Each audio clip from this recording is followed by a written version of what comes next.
À l'intérieur du parti, des gens parlaient de plan B, de plan A, chose. Le PDCI a décidé qu'il y ait un seul plan et c'est en la personne de Cheikh Tidiane Thiam, président du PDCI-RDA, potentiel candidat pour le parti d'aller représenter notre parti à ces élections 2025. Nous n'avons pas de plan B.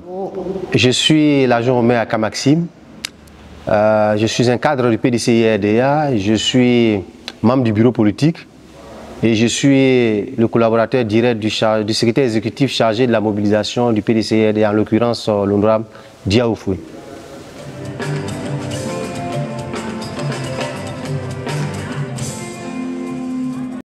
D'abord, c'est une information que nous trouvons d'abord triste.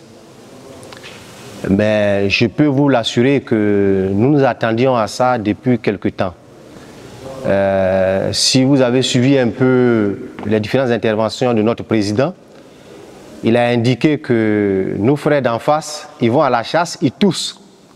Évidemment, quand vous êtes à la chasse, vous devez rester tranquille.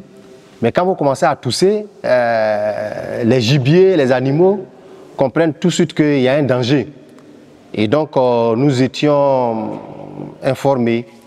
Nous savions qu'ils étaient en train de préparer des choses. Et ces choses-là, je pense que c'est une de ces choses-là que nous venons de voir à travers la radiation du président Tidiane Thiam sur la liste électorale.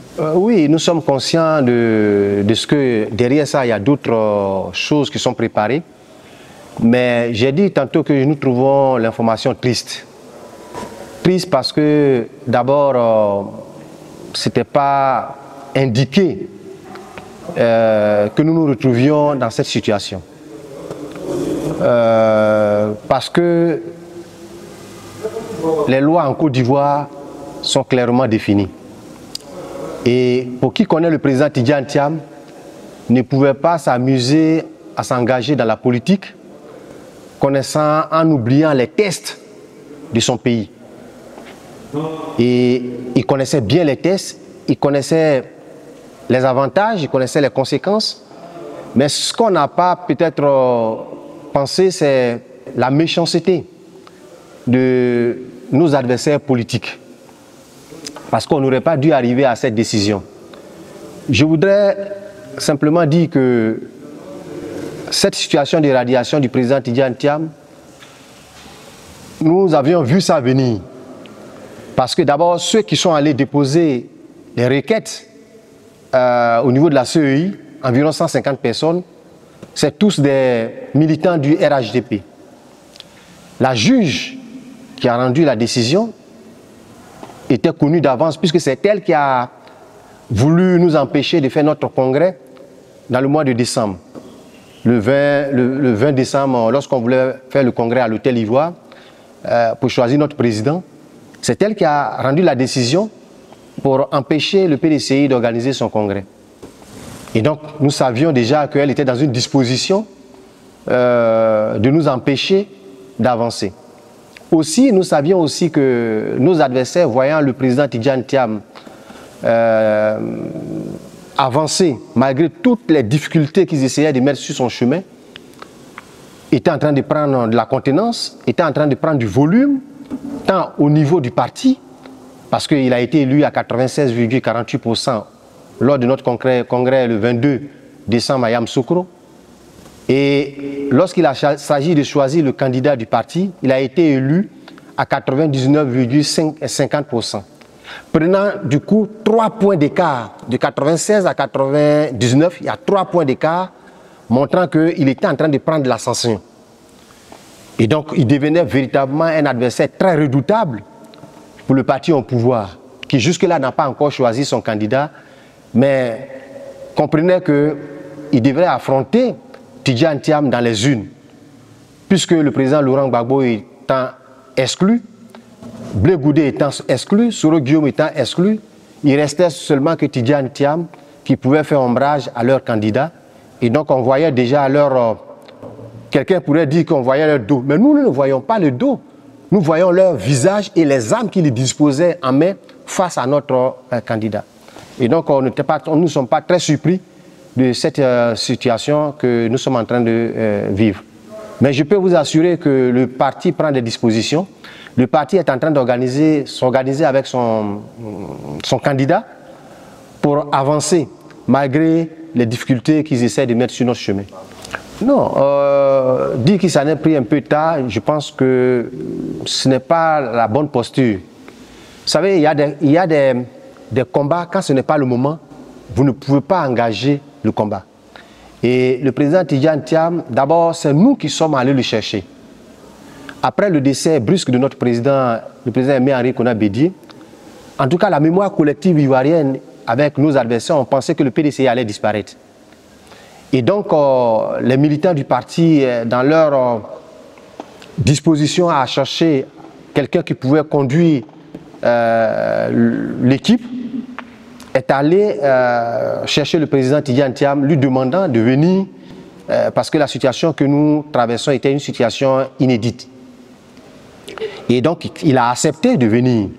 Évidemment, quand il accepte, il faut d'abord que le parti s'organise pour lui permettre de postuler, puisqu'on ne pouvait pas venir comme ça et puis venir être président du parti pour postuler. Et donc, dans la démarche, lorsqu'il s'agissait de déposer les candidatures, le comité électoral savait très bien que Tidjane Thiam avait la double nationalité. On lui a posé la question, est-ce qu'il était disposé à renoncer à sa nationalité française pour avoir la nationalité exclusivement ivoirienne? Puisque pour être président du parti, il fallait simplement être ivoirien.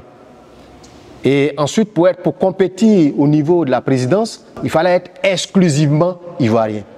Et donc, quelqu'un de très intelligent s'est donné les moyens et le timing de, à chaque étape, valider toute la documentation pouvant lui permettre de pouvoir atteindre les objectifs qui sont les objectifs du parti qui lui ont été assignés en tant que, d'abord, président du parti et ensuite en tant que candidat du parti aux élections présidentielles. Il y a eu un processus et à chaque étape, il a validé les différentes étapes parce que le président Tidjane Thiam est quelqu'un de très organisé, très méticuleux, parce que ne peut pas travailler dans les institutions internationales comme Crédit Suisse, comme Prudentia, comme les grandes entreprises dans lesquelles il a travaillé. Si vous n'êtes pas organisé, si vous n'êtes pas méticuleux, si vous n'êtes pas quelqu'un de très méticuleux. Donc je pense qu'il avait pris des dispositions dans ce sens. Il était aussi entouré d'une très bonne équipe, des personnes très compétentes qui l'accompagnaient dans chaque étape de validation. Oui, il a été déçu parce qu'il ne pouvait pas penser un instant que nous sommes d'abord des frères. La Côte d'Ivoire fait 322 000 km². Nous sommes environ une population de 30 millions de population.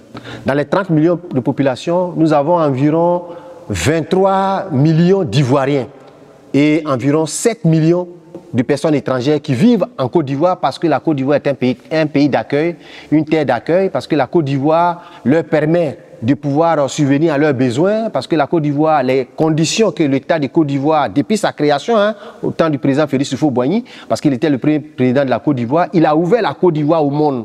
Donc les autres nations trouvaient opportun de venir en Côte d'Ivoire, de se faire de la richesse et puis d'aventure pour ceux qui pouvaient épouser nos sœurs, épouser nos sœurs. Nous aussi, les Ivoiriens, nous arrivions à épouser des femmes étrangères. Donc la cohésion était en train de se créer, je vais dire, le rassemblement était en train de se faire. Et donc c'est une vision du premier président de la République de Côte d'Ivoire de faire en sorte que la Côte d'Ivoire soit un pays ouvert, comme les États-Unis. Mais quand vous regardez d'autres pays de l'Afrique de l'Ouest, ce n'est pas tous les pays qui ont les mêmes caractéristiques que la Côte d'Ivoire qui s'ouvrent véritablement aux personnes étrangères. Donc c'est une disposition de base que le pays même s'est donnée. Et donc justifier ainsi les 7 millions de personnes étrangères qui vivent sur notre territoire, les choses. Et nous n'avions pas pensé un instant qu'on pouvait entre nous, parce qu'une élection, c'est une compétition. C'est une compétition qui devait être transparente, qui devait être inclusive, qui devait être une occasion pour se rassembler, parce que c'est comme des enfants des populations d'un village. Vous regardez parmi vos enfants et puis vous choisissez un d'entre vous pour être le chef du village. Et généralement, ce qui se passe, c'est qu'on ne choisit pas l'enfant du village, qui est le plus bandit du village, qui est le voyou du village, qui ne respecte pas les gens du village, mais c'est plutôt celui on trouve en lui la capacité de rassembler. celui qui a des valeurs du pardon, celui qui sait véritablement donner de l'amour aux autres, celui qui incarne l'inclusion. C'est celui-là qu'on choisit pour diriger le village parce qu'on sait qu'il a des valeurs. Et donc, sur ce point, je pense que nous étions convaincus que nous étions tous une famille. Mais ce qu'on n'a pas pensé, c'est la méchanceté qui est derrière l'attitude qui a été adoptée par nos frères d'en face, parce que ce n'est que simplement de la méchanceté. Parce que le gouvernement en place, il y a à l'intérieur dans ce gouvernement des gens qui ont la double nationalité. Thiam n'est pas c'est pas la première fois que ce pays-là, nous disposons d'un Ivoirien qui a la double nationalité. Beaucoup d'Ivoiriens dans le sport, dans la société civile, dans le gouvernement, au niveau de l'Assemblée nationale, au niveau du Sénat, beaucoup d'Ivoiriens, en tout cas, disposent de la nationalité, la double nationalité. Donc, on n'a jamais fait de ça un souci. Est-ce que vous comprenez? Donc, c'est la méchanceté qui est derrière que nous déplorons. Mais sinon, on l'a dit, le président l'a même indiqué qu'on ne va pas à la chasse en toussant. Donc, nous étions déjà informés un peu de ce que... Puis, nous avons identifié les acteurs qui sont derrière tout ce coup, toute cette méchanceté à l'égard du PDCI-RDA parce qu'il ne veut pas aller à une compétition loyale et inclusive. D'abord, je voudrais vous rassurer et rassurer toute la Côte d'Ivoire. Je voudrais rassurer les Ivoiriens du Nord. Je voudrais rassurer les Ivoiriens du Sud. Je voudrais rassurer les Ivoiriens du Centre, de l'Est et de l'Ouest. Le PDCI, dans sa stratégie d'apporter des réponses à cette préoccupation, ne prendra jamais les armes. Donc déjà ça, vous pouvez l'écarter. Le PDCI, dans sa stratégie d'apporter une réponse appropriée à cette situation, ne prendra jamais un fusil, une machette et ne versera pas le sang d'un seul Ivoirien. Nous allons utiliser la voie légale. Il existe plusieurs. D'abord, vous savez, le juge qui a été désigné pour juger, c'est sans recours. Mais au-delà de ça, il y a plusieurs d'autres voies qui permettent au PDCI d'apporter une réponse appropriée à cette situation. Aussi, nous sommes dans un champ politique. Donc, nous estimons que nous pouvons apporter une réponse politique. Et sur ce point, vous l'avez vu, depuis hier, nos responsables ont appelé à un rassemblement au niveau du plateau parce qu'il devait y avoir un jugement. Et notre mobilisation a fait que les juges ont reculé puisqu'ils ont reporté ce jugement-là au 8 mai, alors que ça devait se tenir le 24 avril. Donc nous estimons que c'est une autre voie. Et puis le président l'a indiqué, on peut utiliser la CEDEAO comme une autre voie. Et puis nous estimons que nous sommes des Ivoiriens, nous pouvons discuter, puisque le président Tidjane Thiam n'est pas le seul dans cette situation. Il y a le président Laurent Gbagbo, il y a le président Soro Kigbafouri Guillaume, il y a le président Charles Blé Goudé, et aujourd'hui on vient d'ajouter Thiam à cette liste. Donc ça aussi, ça peut être dans un cadre de discussion politique, puisqu'on a déjà vécu ça avec les accords de Linas Makoussi et de Pretoria. Parce que le président actuel n'était pas habilité à compétir à une élection en Côte d'Ivoire, puisque les juges lui ont véritablement interdit, selon le Conseil constitutionnel, de pouvoir compétir à une élection. Mais dans un cadre politique, on lui a trouvé une porte, une fenêtre, et ça lui a permis d'aller aux élections présidentielles en 2010. Et donc aujourd'hui, il est le président de la République de Côte d'Ivoire. Nous estimons que si lui, il a bénéficié de ça, Thiam peut bénéficier dans un cadre politique des possibilités pour qu'il puisse compétir. Avant que cette situation ne se crée, le président Tidjane Thiam a appelé au dialogue. C'était pour permettre d'abord à ses frères, à ses aînés, comme le président Laurent Gbagbo, à son jeune frère Soro Kigbafouri Guillaume du GPS, à son jeune frère le ministre Charles Blé Goudé, de pouvoir venir dans un cadre de discussion nationale pour leur permettre de pouvoir compétir jusqu'à ce que cette situation soit créée pour lui. Et donc nous restons toujours dans la dynamique des négociations politiques pour permettre à chaque Ivoirien de pouvoir compétir à cette élection d'octobre 2025, vraiment en toute quiétude, sans qu'il y ait la violence. Et nous osons croire que le président Ouattara, qui est aujourd'hui l'aîné de tous, parce qu'il est le plus âgé, plus que le président Laurent Gbagbo, plus que Thiam, plus que Soro, plus que des choses, pour ceux qui ont déjà exprimé le besoin de pouvoir compétir, il est le plus âgé. Donc en tant qu'aîné, entre nous Ivoiriens, comme l'indique notre devise, union, discipline, travail. Quand on est uni, on est plus fort. Donc dans l'union, je suis convaincu qu'il va appeler ses jeunes frères pour leur dire c'est vrai, la justice a peut-être pris des décisions pour vous empêcher de compétir, mais si vous le souhaitez, c'est une élection, les Ivoiriens, c'est au peuple de choisir. Donc venez, nous allons ensemble discuter et puis voir dans quelle mesure, dans quelle fenêtre on peut contourner la décision de justice pour permettre à tout le monde de pouvoir compétir. Donc les voies de sortie de cette crise existent. Il suffit simplement qu'il y ait de la volonté des uns et des autres. Mais soyez rassurés que le PDCI est disposé et nous sommes prêts à aller à toutes les rencontres, à toutes les négociations, parce que nous avons les arguments. Voilà. En tant qu'Ivoirien, j'ai le droit de m'exprimer. Et je pense que le pouvoir en place a peur. Vous savez, quand vous avez dirigé un pays comme la Côte d'Ivoire, avec un budget de 15 000 milliards en 12 mois, avec une dette d'environ 35 000 milliards de dettes, c'est beaucoup d'avantages, c'est beaucoup d'éléments, c'est beaucoup de cadres de votre parti qui sont dans l'administration, qui ont des postes de responsabilité, qui permettent à votre parti de fonctionner. Est-ce que vous comprenez? Et donc, c'est tout ça qui crée la peur, parce que si du jour au lendemain, vous perdez tout ça, mais tous ces cadres-là, c'est sûr que demain, ils seront tous au chômage. Et donc, c'est normal. Mais ce que nous ne pouvons pas accepter, c'est les voies détournées pour empêcher les adversaires de venir compétir. Parce que notre constitution a été très claire, permettant à chaque parti politique d'avoir un candidat et de compétir. Et les règles sont établies d'avance. Ce n'est pas pendant que nous sommes dans le jeu qu'on va créer les règles. Quand vous voulez aller jouer un match de football, vous connaissiez les règles avant d'y aller. Ce n'est pas au moment où vous êtes sur le terrain en train de jouer que vous allez produire les règles. Et c'est ce que nous ne pouvons pas accepter.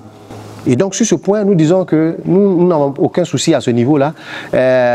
Nous comprenons un peu leur inquiétude et nous partageons leur peine et leur souffrance. Mais qu'ils en souffrent parce qu'ils vont partir du pouvoir, quelle que soit la peur qu'ils ont, ils vont partir du pouvoir. Mais nous disons qu'ils partiront du pouvoir dans une élection démocratique, sans violence, mais dans une élection inclusive, sans exclusion. C'est ce que nous leur disons simplement. Donc ça devait les rassurer qu'ils ne perdront rien du tout, et ils partiront clairement et ils nous appelleront pour nous dire nous voulons féliciter le PDCI pour son retour au palais. Parce que nous on a déjà dirigé ce pays pendant près de 40 ans. Est-ce que vous comprenez?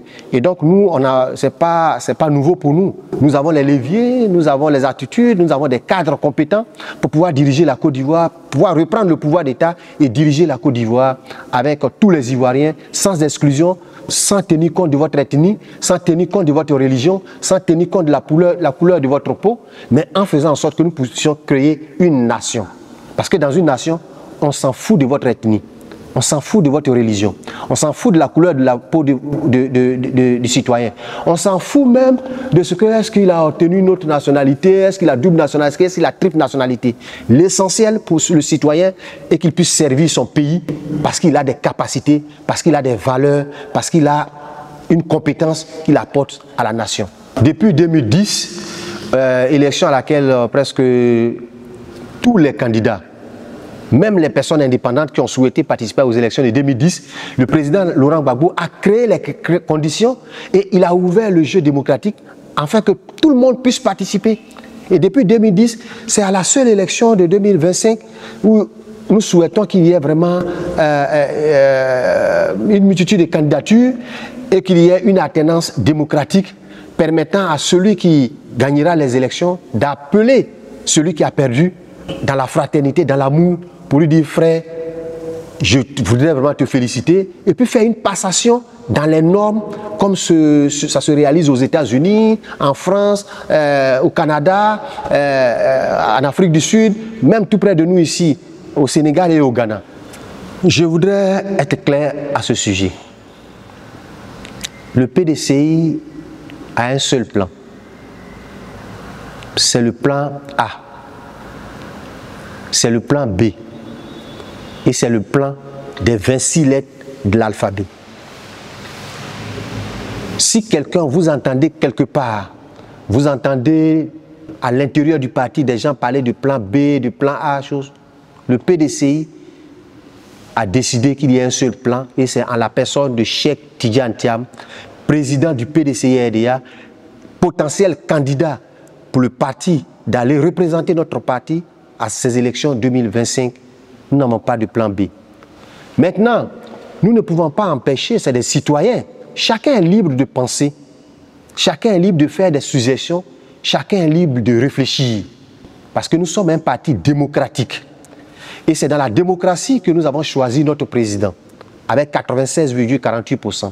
C'est aussi dans la démocratie que nous avons ouvert les candidatures pour que tous les militants qui souhaiteraient être candidats viennent compétir pour être le candidat du PDCI-RDA. Et à l'ouverture de ces candidatures, c'est le président Cheikh Tidiane Thiam seul qui a déposé sa candidature. Et nous sommes allés aux élections et il a gagné les élections. Et donc, à 99,50%. Donc, nous avons déjà réglé notre problème, le problème de plan A, plan B, plan C. Il est le plan A, il est le plan B, il est le plan C. Donc, sur ce point, je n'ai pas de commentaires à faire, mais je peux ouvrir en tant que citoyen une réflexion. J'estime que ceux qui commencent à travailler déjà dans des salons feutrés pour lancer, pour faire sortir, pour tousser, comme on le dit, celui qui va à la chasse tousse, c'est pas très intelligent de leur part. C'est même pas indiqué, je veux dire, c'est même pas politique. J'entends des gens dire, mais le Sénégal l'a fait. Mais le Sénégal l'a fait. Le Sénégal, Pastèque, leur candidat c'était Sonko. Sonko a rencontré l'adversité la plus redoutable. Derrière, il y avait le président du parti sénégalais et son parti. Mais Sonko a travaillé à faire en sorte que c'est dans les, je veux dire, c'est dans les derniers moments qu'il a sorti son joker. Personne ne pouvait s'imaginer, pendant que le combat était à son paroxysme, personne ne pouvait s'imaginer que Sonko allait choisir Faye. Et donc, on vient de commencer le combat. Et puis, il y a des gens qui sont assis dans des salons, en train de boire de la bière, en train de prendre du champagne, en train de fumer une cigare. Et puis déjà, non, la première difficulté qui se dessine à nous, il faut un plan B. Ce n'est pas suffisamment intelligent. Ce n'est pas suffisamment responsable. Est-ce que vous comprenez? C'est pour ça que je dis que nous nous sommes donné les moyens pour que ce soit le Thiam soit le plan A, le plan B, le plan C, jusqu'aux 26 lettres de l'alphabet. Donc ceux qui sont en train de travailler à ça, c'est peine perdue pour eux. Voilà. Vous voyez, nous devons aller à une compétition. Chacun se donne les moyens légaux de pouvoir gagner cette élection. Le pouvoir en place fait des sondages, peut-être qu'ils n'ont pas encore publié. Chaque candidat fait des sondages. Et c'est ce qui va vous motiver à comprendre que cette élection-là, vous pouvez gagner. Donc c'est normal que le PDCI se donne peut-être des moyens à un certain niveau de faire un sondage pour voir un peu les différentes tendances. Maintenant, est-ce que c'est le moment pour que nous communiquions là-dessus? De mon point de vue, en tant que cadre du parti, j'estime que c'est le moment. Puisque nous disons que c'est l'adversaire qui est à la base de la radiation, en fait, de ne pas pouvoir compétir avec notre candidat. Mais il faut justifier cela. Et une des justifications, c'est que nous avons fait un sondage et nous voyons, le sondage nous indique clairement que notre candidat, s'il va à cette élection-là, il allait battre le candidat du parti au pouvoir. Que ce soit le président en exercice ou même que ce soit son, je veux dire, quelqu'un qui l'aurait choisi pour aller compétir pour son parti. Donc dans les deux cas de figure, nous estimons que quel que soit le candidat que le parti au pouvoir va choisir, nous allons le battre. C'est le moment de pouvoir le dire. En le disant, ça vient étayer que le pouvoir a peur de nous. C'est pour ça qu'ils ont procédé à